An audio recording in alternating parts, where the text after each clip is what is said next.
Nagsimula ang ating kwento sa gabing iyon sa isang eskinita sa sulok ng eskinita ay may mga taong nag-uusap. Ang isang lalaki ay may sinabing narito ba kayong lahat para maghahanap ng kamatayan. May isang grupong mga lalaki na naghahanap ng kamatayan sila ay galit na nakatitig sa ace ng grupong assassin. Ang grupo ng mga kalalakihan ay bigla na lang pinag-aatake ng mga kalalakihan at ang mga sinasabi nila ay aalisin na nila ngayon ang ace ng grupong assassin. At may bigla na lang sumabog ng napakalakas dahil sa mga atake ng mga kalalakihan sa ace ng grupong assassin. At bigla na lang lumipat ang eksena sa isang bahay at sa isang oras ng gabi. At sa oras na iyon ay ipinakita ang isang babae na may ginagawang isang ritual na para bang gagawa ito ng isang bagay na makakatulong sa kanya. Ang babae ay gumagawa ng isang tagasunod nito sa aking Nave Slum ayon isang ibang mundo na espiritu na handang maging lingkod sa babae. Matapos na magritual ang babae ay matagumpay nitong natapos ang ritual at nakasama nito ng isang tao o tagalingkod nito. Matapos na matagumpay ang ritual ay agad na nagbukas ang mata ng isinamon ng babae. Hindi ba ako na-corner lang? Ano ang lugar na ito? Naglalakbay ba ako sa mga mundo? Ang sabi ni Xiao Tian matapos nito imulat ang kanyang mga mata.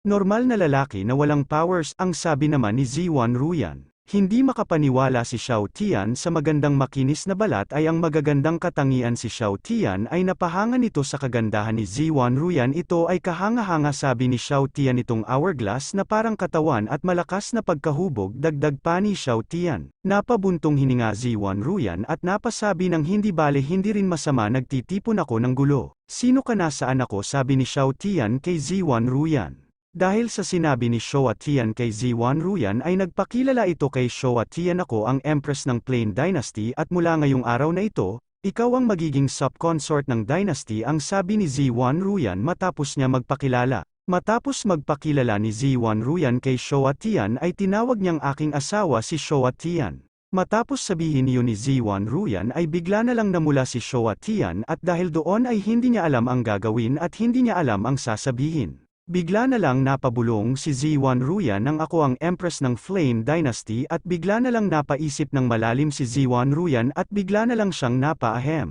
Dahil hindi daw stable ang power ni Ziwan Ruyan sa unang lugar ay karagdagang ang kanyang subjects ay suggesting na mga pinamumunuan nito na mag-asawa na si Ziwan Ruyan dahil total naman ay ayaw nitong pagbabanta nila. Dahil sa mga protesta ng mga tao ay pure na accidental na tumawa ka dito para tanggihan ako sa mga protesta nila, pero si Showa Tian ay agad na natuwa dahil kung totoo ba na wala siyang kailangan gawin kundi sa pagiging kasulong lang ni Ziwan Ruyan. Dahil sa tanong ni Showa Tian ay sumagot si Ziwan Ruyan ng oo. Dahil sa tuwa ni Showa Tian ay agad niyang sinabi na tapos ano pa ang hinihintay natin, magsimula na tayo ngayon. Sorry, pero hindi ko kaya ang mga responsibilidad ng pagiging asawa mo ang sabi ni Ziwan Ruyan. Pero I can promise you a carefree life with no worrynpentry of luxuries, dagdag pa ni Ziwan Ruyan at mag-iisip ako ng paraan para maharap ang Ring of the Contract at ang summoning spell para sa iyo dagdag ulit ni Ziwan Ruyan.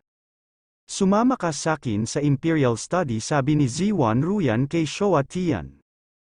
Buong panahon, gumamit ang Empress ng formal na term para sa pagtawag sa sarili mo, similar to your highness, pero sa pagtawag sa sarili mo, graceful at formal din ang kanyang paraan ng pananalita.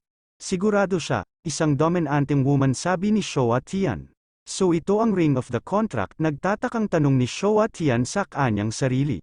Contract ring na pagmamay-ari ng kung sino ang itinatanaw ng summoning spell ang nagsuot ay hindi maaring convict ang anumang mas asama na pagkilos tungo sa summoner.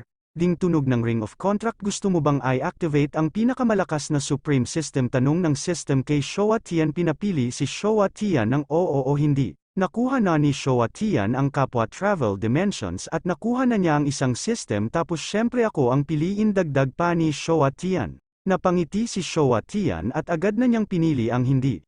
Bigla na lang may ipinakitang akala na ako ay isang ulila na pinag-ampon ng grupo ng mga assassins mula sa muling edad.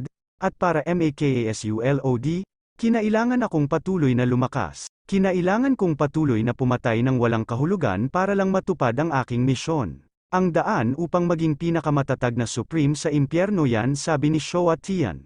Ano pa mas mabuti ba kaysa maging carefree prince sigaw ni Showa Tian sa tuwa nito. Panatiliin para sa susunod na kabanata at sumali sa ating Discord para ibahagi ang iyong pag-iisip sa story. At dito na nagtatapos ang ating video. Kung nagustuhan mo itong video ay pahingi naman ng isang like at mag-subscribe at i-click ang notification bell para lagi kang updated sa aking epo-post na video.